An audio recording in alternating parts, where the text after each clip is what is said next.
नमस्कार। आज हम एक बहुत ही इंटरेस्टिंग टॉपिक पे बात करने जा रहे हैं।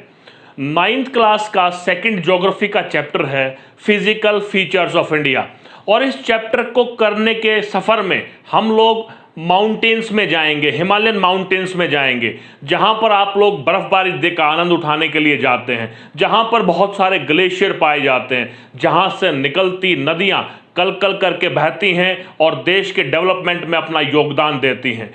इसी के साथ हम लोग बात करेंगे उस इलाके की जो भारत में पाया जाता है जहां पर भीषण गर्मी पड़ती है, तो पारा कई बार 50 से 55 डिग्री सेल्सियस को टच कर जाता है। यस, इंडियन डेजर्ट की हम लोग बात कर रहे हैं। इसके अलावा हम नर्दर्न प्लेन के बारे में बात करेंगे, जहां की खासियत है वहां की लहलहाती फसलें, उसके बारे में हम लोग बात करेंगे। हम बात करेंगे आइलैंड की, किस प्रकार से पानी का सीना चीर करके एक धरती का टुकड़ा ऊपर आया हुआ है और जहां पर लाइफ पॉसिबल है। इसके अलावा हम लोग बात करेंगे कि समुद्र के किनारे जो हमारे टच करते हैं, भारत की सीमाओं से टच करते हैं, वहां का टेम्परेचर कैसा है, वहां की लोकेशन क्या है, वहां के लोगों का जीवन कैसा है। और इसी तरह से हम प्लेट्यूज के बारे में बात करेंगे कि प्लेट्यूज क्या होते हैं और वहां पर जो मिनरल्स पाए जाते हैं जिसकी वजह से हमारा इकोनॉमिक डेवलपमेंट है। तो this chapter is very interesting chapter, and this chapter is included in the syllabus of 9th class because of they wanted to tell us the beauty of our country. They wanted to tell us that India is the only country in which all physical features collectively is found. That is why India is well known as a subcontinent. आपको जान करके आश्चर्य होगा, केवल और केवल पूरे विश्व में भारतवर्ष एक ऐसा देश है जिसमें सभी प्रकार की 6 की 6 फिजिकल फीचर्स पाई जाती हैं। यहाँ पर इस चैप्टर में हम लोग बात करेंगे कि माउंटेन्स किस प्रकार से बने, किस प्रकार से डेजर्ट्स का निर्माण हुआ, नर्दर्न प्लेन कैसे बना, किस प्रकार आइलैंड हुआ। इस तरह से जो 6 फिजिकल फीचर्स होती हैं उसके बारे में बात करेंगे। आइए इस चैप्टर का सफ़र शुरू करते हैं। इस चैप्टर को मैंने, जैसे हमारा मेथड है, हमारा प्लान है, हमारा वे ऑफ टीचिंग है, हमारा वे ऑफ अंडरस्टैंडिंग है, हम लोगों ने इस चैप्टर को भी 3 हिस्सों में डिवाइड किया है। पहले हिस्से में हम इंट्रोडक्टरी पार्ट करेंगे जिसके बारे में अभी बात चल रही है। This is the introduction, why this chapter has been taken in the syllabus of 9th class, what are the objective of this chapter, what the students are going to get through this chapter. Yes, then we will discuss about the tectonic plates, theory of tectonic plate, what is the meaning of tectonic plates, कितनी अर्थ की layers होती हैं, अर्थ की जो layers होती हैं उनका land form के बिल्डअप होने में क्या योगदान होता है। हमें मालूम है कि अर्थ अपने एक्सिस पर रोटेट भी करती है, सूरज के चारों तरफ भी चक्कर लगाती है, लेकिन वो हमें फील नहीं होता। ठीक उसी तरह से टेक्टोनिक प्लेट्स हैं, उनकी मूवमेंट्स को हम लोग फील नहीं कर पाते। लेकिन जो आज भी प्रेजेंट एरा में, आज ये जो जून का 2020 का जो टाइम है, आप लोगों ने देखा कि दिल्ली पूरी दहल गई अर्थक्वेक से, रोहतक में भी भूकंप के झटके देखे गए, अहमदाबाद में अर्थक्वेक आया है। क्या वजह है इन अर्थक्वेक्स की, अर्थक्वेक्स क्यों आते हैं, टेक्टोनिक प्लेट्स का उसमें क्या कंट्रीब्यूशन है, वो हम लोग पढ़ने जा रहे हैं। और जो टेक्टोनिक प्लेट्स की मूवमेंट होती है कितनी प्रकार की होती है और उससे क्या क्या लैंड फॉर्म पर इफेक्ट पड़ता है, ये हम लोग फर्स्ट पार्ट में करेंगे। उसके बाद अर्थ कि जो एक तरह से आप कह सकते हैं हिस्ट्री है, आज जो हम बड़े बड़े 7 कंटिनेंट देखते हैं, ओशंस देखते हैं, उनकी फॉर्मेशन से पहले अर्थ कैसी थी, क्या सारी जगह पानी था। आपको जान लेना आवश्यक है कि पहले पृथ्वी आग का एक गोला था, धीरे धीरे धीरे धीरे वो ठंडा होना शुरू और इतनी ठंडी हो गई कि हिमयुग भी आया, ऊपर से ठंडा। और अर्थ के अंदर जब हम जाएंगे, अर्थ के लेयर्स के अंदर जाएंगे, तो हम पाएंगे कि सब कुछ पिघला हुआ है, इतनी हीट है। तो उसके लिए हम लोग पेंगिया के बारे में, पैंथासाला के बारे में, अंगारलैंड, लॉरेशिया और गोंडवाना लैंड के बारे में हम फर्स्ट पार्ट में पढ़ने जा रहे हैं। Then formation of Himalaya, this you will enjoy it कि how the Himalayas are formed. क्या ये पहले से ऐसे ही थे? 500 करोड़ साल पहले हिमालय की जो फॉर्मेशन हुई थी उसके पीछे क्या क्या कारण थे हम लोग पढ़ेंगे। और मेजर जो मैंने 6 फिजियोग्राफिक डिवीजन बनाई हैं, सेकंड पार्ट में मैंने 2 फिजियोग्राफिक डिवीजन को लिया है। क्यों लिया है? क्योंकि इन दोनों की फॉर्मेशन एक ही समय में हुई थी। हालांकि फॉर्मेशन में लाखों साल लगे थे, लेकिन वो साइमल्टेनियसली प्रोसेस था। जिसमें हिमालय फॉर्म हुआ उसी दौरान नॉर्दर्न प्लेन्स का भी फॉर्मेशन हो रहा था। और तीसरे पार्ट में जो हमारी 4 फिजियोग्राफिक डिवीजन है, फिजिकल डिवीजन है, उसके बारे में विस्तार से बात करेंगे। पेनिसुलर प्लेटू, जहां पर हमारे देश के मिनरल्स पाए जाते हैं, उसमें हम बात करेंगे कि ये होता क्या है, हमारे एक देश की इकोनॉमी के डेवलपमेंट में इस पार्ट का क्या योगदान है। इंडियन डेजर्ट, हम बात करेंगे राजस्थान के बारे में।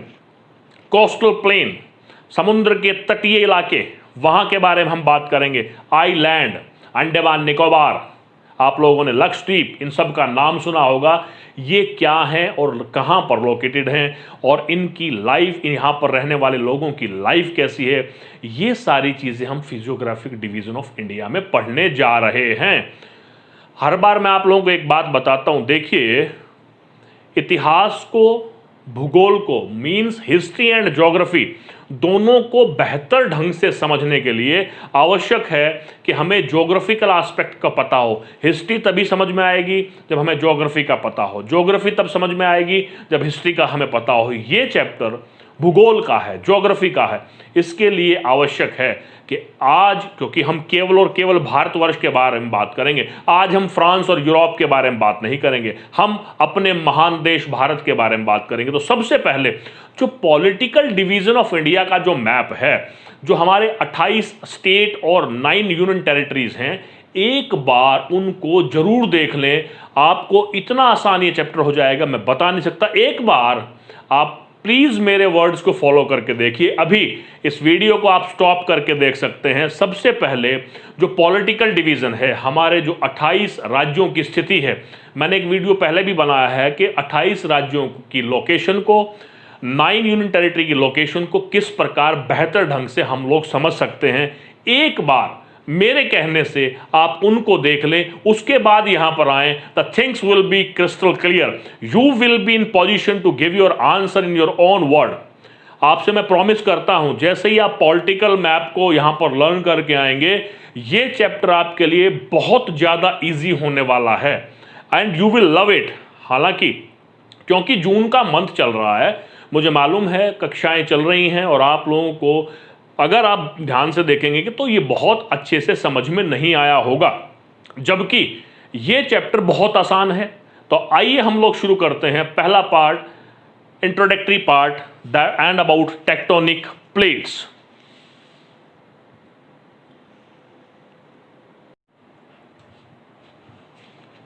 ओके, देखिए इंट्रोडक्टरी पार्ट करने के बाद ये बहुत इंपॉर्टेंट पार्ट है। अगर ये समझ में आ गया तो यूं मानिए कि मैक्सिमम ऑफ द चैप्टर समझ में आ जाएगा। यहां पर हम समझने का प्रयास करेंगे कि टेक्टोनिक प्लेट क्या होता है। अल्फ्रेड वेगनर 1912, ये वह व्यक्ति था, जियोलॉजिस्ट था, जिसने एक थ्योरी दी थी, थ्योरी ऑफ प्लेट टेक्टोनिक। इसके बारे में हम लोग बात करेंगे। तो पहले हम लोग ये जान लेते हैं कि टेक्टोनिक प्लेट क्या है। बड़ा आसान है। देखिए, ये मैंने अर्थ का एक डायग्राम सा बनाया है, पिक्चर बनाई है। अर्थ की 3 लेयर होती हैं। सबसे पहले हम उन 3 लेयर्स के बारे में जानेंगे। ये मैंने बताया है, ऊपर की लेयर है क्रस्ट, जिसको बोलते हैं, जिस पर हम लोग रहते हैं, जिसको लिथोस्फीयर कहा जाता है। ये 2 तरह के होते हैं। एक तो कॉन्टिनेंटल क्रस्ट होता है, जिस पर हम रह रहे हैं। एक जो ओशियंस के नीचे होता है, जिसको ओशियनिक क्रस्ट बोला जाता है, ओशियनिक फ्लोर बोला जाता है। इसकी जो डेप्थ है, ये इसकी जो मोटाई है, थिकनेस है, 5 to 70 किलोमीटर है। देखिए, इसको और बढ़िया तरीके से समझाने के लिए मैंने आपको फ्लैट लैंड पर दिया। अगर मान लो वहां पर समझ में ना आए तो ये मैंने बनाया है, पहली लेयर है क्रस्ट, जो यहां पर दिखाई है, इसको यहां पर दिखाया है, यह क्रस्ट। क्रस्ट दो तरह की होती है, ऊपर वाली लेयर जिसको कॉन्टिनेंटल फ्लोर या क्रस्ट बोला जाता है, उसके बाद है ओशियनिक फ्लोर, जो ओशियंस हैं उनके नीचे जो फ्लोर है वो जो उसको भी क्रस्ट का पार्ट बताया गया ओशियनिक। और ये जो पूरा जो क्रस्ट है ये पूरी अर्थ का 1% वॉल्यूम है, ठीक है। सेकेंड लेयर है, यहां से जब हम नीचे को जाते हैं 2900 किलोमीटर तक हमारे को सेकेंड लेयर मिलती है जिसको मेंटल कहते हैं। Mental layer 2900 kilometre. यहां पर देखिए ओशियनिक फ्लोर के नीचे यानी कि क्रस्ट के नीचे जब हम यहां पर आ रहे हैं, ये जो लेयर है यहां तक, ये सारी की सारी ये मोटी लेयर है, थिक लेयर है, और 84% वॉल्यूम अर्थ का इसी में है। और यहां पर एक्सट्रीम हीट होती है, इसलिए मैंने इसको लाल पेन से दिखाया है। एक्सट्रीम हीट होती है, more than 4000 degree Celsius temperature होता है। कमाल की बात है। आप देखिए जो हमारा वाटर है उसका बॉइलिंग पॉइंट है 100 डिग्री सेल्सियस, उस पर वो उबलने लग जाता है। आप सोचें कि 4000 डिग्री सेल्सियस जो टेम्परेचर है उसमें जो भी चीज वहां पर है, रॉक्स है, एवरीथिंग, सब कुछ मोल्टन स्टेट में है। ये देखेंगे आप, ये सारा लावा, मैग्मा। तो अब क्या है, क्रस्ट हमने बता दी, मेंटल हमने बता दी, उसके नीचे है तो एक ही लेयर लेकिन उसको दो पार्ट में डिवाइड, एक तो आउटर कोर है, ये आउटर कोर है, एक इनर कोर है ये वाली। तो 4 लेयर हो गई। सबसे पहले क्रस्ट, क्रस्ट के दो पार्ट बताए, कंटिनेंटल और ओशियनिक, 1% वॉल्यूम क्रिएट करते हैं। उसके नीचे है, इस पे हमें एम्फेसाइज देना है या इसको हमें जानने का प्रयास करना है। देखेंगे जरा हम, ये 84% अर्थ का बनाता है। उसके बाद है ये आउटर कोर, ये है इनर कोर। ये हो गई 3 layer, crust, mental and core. Core के 2 पार्ट हैं, इस तरह से तो 4 हो गई। ऊपर वाली लेयर है क्रस्ट जिस पर हम लोग रहते हैं, नीचे मेंटल और आउटर और इनर कोर है जो एक्सट्रीम हीट में है, सब कुछ मोल्टन स्टेट में है। उसी गर्मी के बारे में हम लोग बात करेंगे जिनकी वजह से जो क्रस्ट है उस पर इंपैक्ट पड़ता है, टेक्टोनिक प्लेट आते हैं। देखिए अब मैं इसको एक्सटेंड कर रहा हूं, आप समझने का प्रयास करें। ये जो लेयर है, ये जो यहां पर क्या होता है, एक्सट्रीम हीट है जिसकी वजह से कन्वेंशनल करंट पैदा होता है और वो करंट ऊपर क्रस्ट की ओर बढ़ता है, और जहां से भी उसको क्रस्ट कमजोर दिखती है वहीं से वो उसको टुकड़ों में बांट देती है। ये टुकड़ा हो गया, एक ये टुकड़ा हो गया, दिस वन, और ये बाहर है, लावा आने लग गया। यहां से ज्वालामुखी भी आप कह सकते हैं, होता है इसी तरह से। तो ये जो टुकड़े, फिर से देखिए, कन्वेंशनल करंट पैदा हुआ, क्रस्ट की तरफ मूव हुआ, जहां से भी क्रस्ट कमजोर मिली वहीं से उसने क्रस्ट को 2 हिस्सों में बांट दिया। एक ये हिस्सा हो गया और एक ये हिस्सा हो गया, 2 हो गए टुकड़े।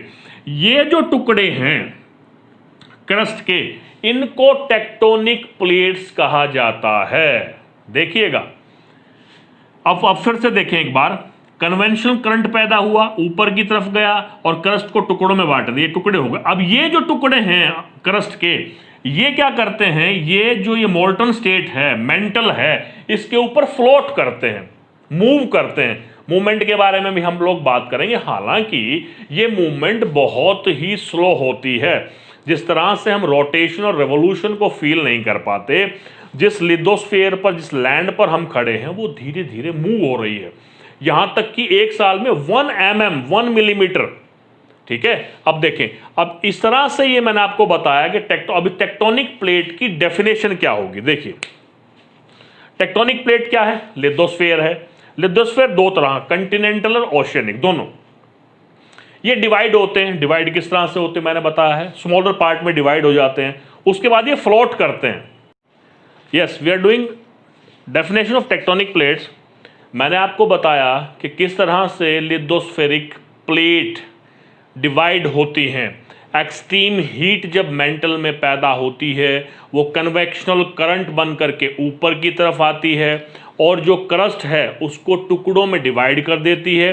वे जो क्रस्ट के टुकड़े हैं वो मेंटल स्टेट के पिघले हुए सभी चीज़ों पर फ्लोट करते हैं। तो देखिए डेफिनेशन क्या है, बताया था, मैं रिपीट कर रहा हूँ।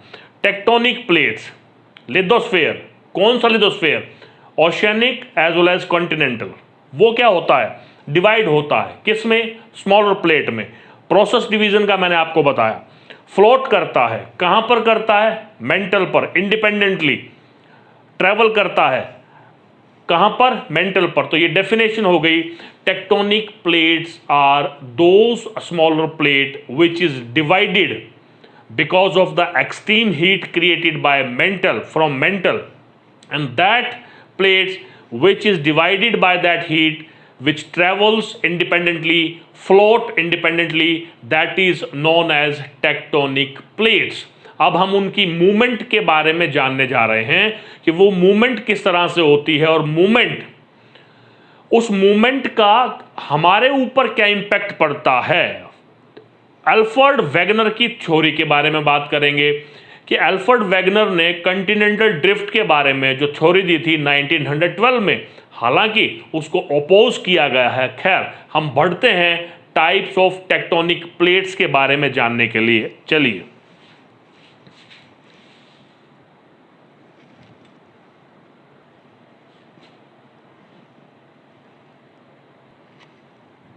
ओके, टेक्टोनिक प्लेट्स के टाइप्स। तो टेक्टोनिक प्लेट्स की मूवमेंट कितनी तरह की होती हैं और उस टेक्टोनिक प्लेट की मूवमेंट से क्या क्या अर्थ पर इफेक्ट पड़ते हैं। हमने देखा कि टेक्टोनिक प्लेट्स जो हैं मेंटल पर फ्लोट करती हैं, मूव करती हैं इंडिपेंडेंटली। हालांकि वो मूवमेंट बहुत माइनर होता है, हमें फील नहीं होता। आप अंदाजा लगा सकते हैं कि 1 मिलीमीटर पर एनम से भी कम स्पीड में ये मूवमेंट होती है। अब जब मेंटल से निकलने वाले कन्वेक्शन करंट की वजह से जो अर्थ का क्रस्ट टुकड़ों में बढ़ जाता है तो वो मूव होता है कुछ इस तरह से।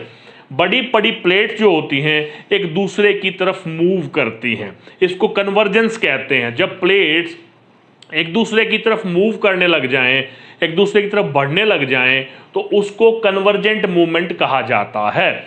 इससे क्या होता है कि जब ये आपस में कन्वर्ज कर रही हैं तो एक पॉइंट ऐसा आता है जहां पर ये आपस में कोलाइड हो जाती हैं। ये आपस में आकर के कोलाइड हो जाएंगी। जब ये कोलाइड होंगी तो बीच में जो भी कुछ होगा, whatever was come in between, वो सैंडविच की तरह हो जाएगा और वो ऊपर की तरफ उठ जाएगा। ऐसे फोल्ड एक्टिविटी होंगी, फोल्डिंग एक्टिविटी होंगी और माउंटेन्स फॉर्म होंगे अलग अलग तरह के। तो जो convergent movements means when to plates, it can be one larger and one small, it can be both larger, anyway when to plates move towards each other in the same direction, means towards each other and collide at one place, which causes folding activity, which is the cause of formation of mountains। तो एक movement हो गई convergent. दूसरी movement होती है जब plates एक दूसरे से दूर जाने लग जाएं डिफरेंट डायरेक्शन में, उस मूवमेंट को कहा जाता है डाइवर्जेंट मूवमेंट। आप देख पा रहे हैं, मैं रेड मार्क से किया है, ये इधर जा रही है और ये उधर जा रही है, इसको डाइवर्जेंट कहेंगे। जिसकी वजह से क्या होगा, फॉल्टिंग, यहां पर जो है गैप क्रिएट हो जाएगा, रिफ्ट वैलीज बन जाएंगी। इस तरह से ये जो सेकंड मूवमेंट है that is divergent movement of tectonic plates. तीसरी मूवमेंट होती है जब एक दूसरे के पास से निकल जाएं, और कई बार ये आपस में एक दूसरे से भिड़ते हुए भी निकल जाती हैं, जिसकी वजह से अर्थक्वेक आते हैं, आपने देखा होगा। इन मूवमेंट्स की वजह से आप देख रहे हैं, I have defined 3 types of movement of tectonic plates: convergence, divergence and transform boundary, when they moves in different direction and but sometimes passes away to each other। ये देखिए मूवमेंट मैंने दिखा रखी है। तो ये 3 तरह की मूवमेंट हैं टेक्टोनिक प्लेट्स की। टेक्टोनिक प्लेट्स क्या होती हैं और किस तरह से मूव करती हैं और उनके मूव करने से क्या क्या इंपैक्ट होता है। अब हम एक बहुत ही इंपॉर्टेंट पार्ट करने जा रहे हैं। अल्फ्रेड वेगनर ने एक थ्योरी दी थी, थ्योरी ऑफ टेक्टोनिक प्लेट, जिसको कॉन्टिनेंटल ड्रिफ्ट के नाम से जाना जाता है। देखिए, करोड़ों साल पहले 300 million years ago what was the condition of earth. पूरी की पूरी जो अर्थ थी उसमें एक लैंड का छोटा सा टुकड़ा, छोटा तो नहीं खैर, इसके एवज में टुकड़ा था जो कि ठोस था, सॉलिड था, उसके अलावा सारा पानी था। जो ये ठोस था, सॉलिड था, इस टुकड़े को पेंजिया कहा जाता था, एक बहुत बड़ा गोला पेंजिया कहा जाता था, और जो बाकी का जो पानी था उसको पेंथालासा कहा जाता था। तो दिस स्पेंजिया को मैंने यहां पर ले लिया है, दिस इज कंप्लीट स्पेंजिया। इस टुकड़े को उठा करके राउंड शेप में मैंने ले लिया है, आप इसको किसी भी और भी शेप में ले सकते हैं, राउंड शेप में ले लिया है। सालों की मूवमेंट के बाद हुआ क्या, टेक्टोनिक प्लेट जो एक बहुत बड़ी ये प्लेट थी, ये दो भागों में अर्थक्वेक की वजह से, वोल्केनोज की वजह से और बहुत सारी ज्योग्राफिकल एक्टिविटीज़ की वजह से ये दो पार्ट में डिवाइड हो गई। जो नॉर्दर्न पार्ट है, ये जो नॉर्दर्न पार्ट है जिसको लॉरेशिया या अंगारलैंड कहा जाता है, इसमें केवल दो बड़ी प्लेट, देखिए अभी तो मैं पहले एक था फिर दो हो गया, आज हमारे पास 7 मेजर टेक्टोनिक प्लेट्स हैं, उसके अलावा बहुत सारी माइनर प्लेट्स हैं। 7 जो टेक्टोनिक प्लेट्स हैं वो देखेंगे आप, सबसे बड़ी है यूरेशियन प्लेट जिसमें एशिया को और यूरोप को लिया गया है, ये यूरेशियन प्लेट कहलाती है, ठीक है। उसके बाद पैसिफिक, एक पैसिफिक ओशियन प्लेट है, दो, सबसे बड़ी ये है, दो प्लेट हो गई, एक और एक दो प्लेट हो गई। एक एंटार्क्टिक प्लेट है 3, नॉर्थ अमेरिका, साउथ अमेरिका 4 5, उसके बाद ऑस्ट्रेलिया 6, ठीक है। अभी अब देखेंगे इन सारी चीज़ों का अगर हमें पता होगा, जो 7 मेजर कॉन्टिनेंट हैं वो 7, उसमें से केवल यूरेशिया को कलेक्ट किया गया है जिसमें एशिया और यूरोप को कंबाइंड लिया गया है, उसके अलावा पैसिफिक है, अदरवाइज सारे कंटिनेंट हैं। देखिए एशिया और यूरेशिया को यूरोप को एक मान लिया। दूसरा है अफ्रीका 2 हो गए, नॉर्थ अमेरिका, साउथ अमेरिका 3 और 4 हो गए, 5वां होगा एंटार्क्टिका, 6ठा होगा ऑस्ट्रेलिया, और ये पैसिफिक है, पैसिफिक। तो ये हमारे पास 7 मेजर टेक्टोनिक प्लेट्स हैं। आप देखेंगे आपके पास बुक में दिया हुआ है, मैं आपको शो करता हूं, it will be easy for you.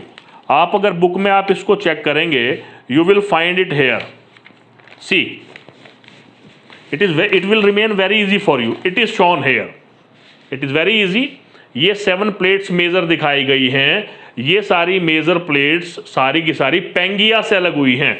और जो ये मैंने लॉरेशिया बताया है, ये जो मैंने अंगारलैंड बताया है, इसमें केवल नॉर्थ अमेरिका और यूरेशिया ही थे। आपको जान करके ताज्जुब होगा, जो इंडिया है वो गोंडवाना लैंड का हिस्सा था, साउथ का, वो तो बाद में मूव हो करके ऊपर की तरफ आया था, बताएंगे उसके बारे में बात करेंगे। तो ये है ड्रिफ्ट थ्योरी में बताया गया कि पहले पूरा एक हिस्सा होता था लैंड का जिसको पेंगिया के नाम से जाना जाता था, वाटर जो पैंथालासा था, बाद में ये 2 पार्ट में डिवाइड हुआ।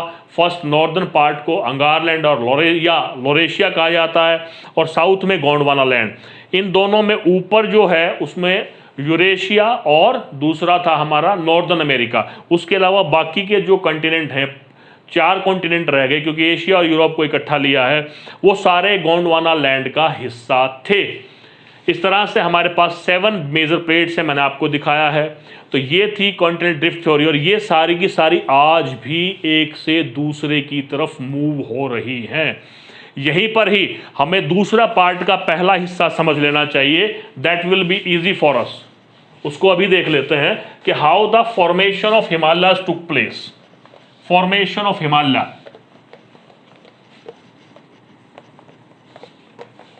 देखिए मैंने आपको अभी बताया है, 1 सेकेंड, फॉर्मेशन ऑफ हिमालय मैंने आपको बताया कि जो ये हिस्सा है गोंडवाना लैंड, इंडिया जो था वो इंडो ऑस्ट्रेलियन प्लेट का एक हिस्सा था जो गोंडवाना लैंड में थी। तो जो वो हिस्सा था वो गोंडवाना लैंड से अलग होकर के, क्योंकि मूवमेंट हो रही है, मूव होता होता यहाँ पर जो बड़ी प्लेट थी यूरेशिया की, ये जो बड़ी प्लेट थी, यहाँ से ये इंडो ऑस्ट्रेलियन प्लेट, ध्यान देना भाई, एक प्लेट थी जो गोंडवाना लैंड का हिस्सा था इंडो ऑस्ट्रेलियन, ये अंगारलैंड का था जिसको यूरेशिया के नाम से जाना जाता है। ये और वो जो पानी था पैंथालासा का, वो यहाँ पर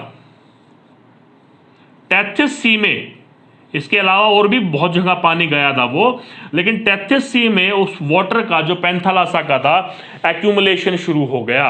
और यहाँ पर जो रिवर्स थी, रिवर्स अपने साथ जो सेडिमेंट्स लेकर के आती थी, वो टेथिस सी में जमा होने लगे, और जो टेथिस सी था उसके ओशियनिक फ्लोर पर बहुत सारे सेडिमेंट्स जमा हो गए, बहुत सारी रॉक्स जमा हो गई। तो अब देखिए अब ये इंडो ऑस्ट्रेलियन प्लेट मूव हो रही है, यहां पर लार्जर प्लेट यूरेशियन प्लेट है, ये मूव होने लगी, इसकी तरफ करने लगी, यहां पर टेथस सी है, ये टकराए आपस में। ये जब टकराए तो जो ये था, ये हिस्सा था जो इसके ओशियनिक फ्लोर पर जो सेडिमेंट्स थे, इसको एक और तरीके से देखते हैं।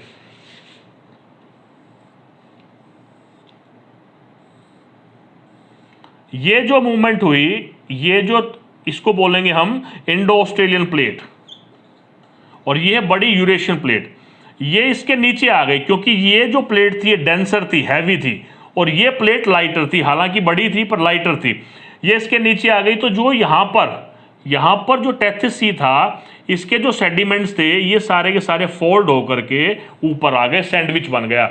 जितना भी यहाँ पर सेडिमेंट्स था वो सारा का सारा ऊपर आ गया, and Himalayas were formed because of the sediments deposited in the oceanic floor of Tethys sea. एक बार फिर से देखते हैं, बड़ा आसान है। इंडो ऑस्ट्रेलियन प्लेट जो गोंडवाना लैंड से मूव होना शुरू हुई यूरेशियन की तरफ गई, मूव हो रही है। यहाँ पर टेथस सी है, टेथस सी में पानी पैंथालासा का भी है, और जो रिवर्स आ रही हैं, इंडस रिवर है, ब्रह्मपुत्र रिवर है, गंगा रिवर है, उसका जो सेडिमेंट्स है वो यहाँ पर जमा होना शुरू हो गया। वहाँ पर बहुत सारा रॉक्स थे, बहुत सारे पत्थर थे, वो सारे के सारे टकराने की वजह से वो पानी जो है, जो ओशियनिक फ्लोर में जो सेडिमेंट्स था वो सारा ऊपर की तरफ चला गया, हिमालयाज फॉर्म हो गए, और यहाँ पर ये जो हिस्सा है ये सबसाइडेड हो गया। क्योंकि जब भी कोई चीज़ ऊपर जाएगी, मान लो ये सिंपल एक लाइन है, ये ऊपर जा रही है, तो यहाँ से ये सबसाइडेड हो गया, नीचे की तरफ चला गया।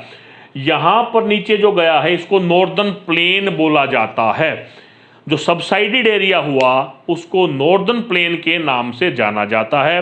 उस नॉर्दर्न प्लेन में जो एलुवियल डिपॉजिट किया रिवर्स ने ला करके, उसकी वजह से आज हमें नॉर्दर्न प्लेन का फर्टाइल एरिया एग्रीकल्चर के लिए पाया जाता है। हो सकता है कि तालमेल नहीं बैठा हो, लेकिन देखिए समराइज करेंगे।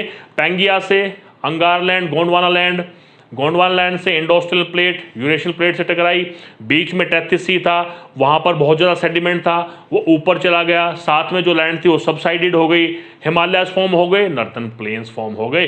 Now when you will read your literature you will find it is very easy. तो हमने अभी बात किया है how the Himalayas were formed. It is very easy, just check it out. रुक करके बार बार देखना पड़ेगा, आपको क्लियर हो जाएगा।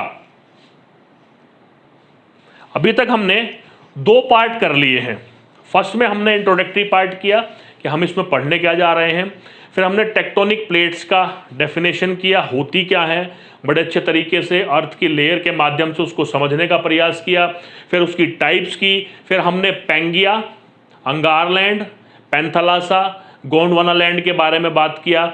उसके बाद हमने किया कि किस तरह से मेजर फिजियोग्राफी डिवीजन में हिमालय कैसे फॉर्म होता है, हिमालय फॉर्मेशन के प्रोसेस को हमने जाना, मूवमेंट ऑफ टेक्टोनिक प्लेट्स को हमने देखा, और साथ में जो नॉर्दर्न प्लेन का फॉर्मेशन हुआ था इनकी वजह से उसको हमने जानने का प्रयास किया।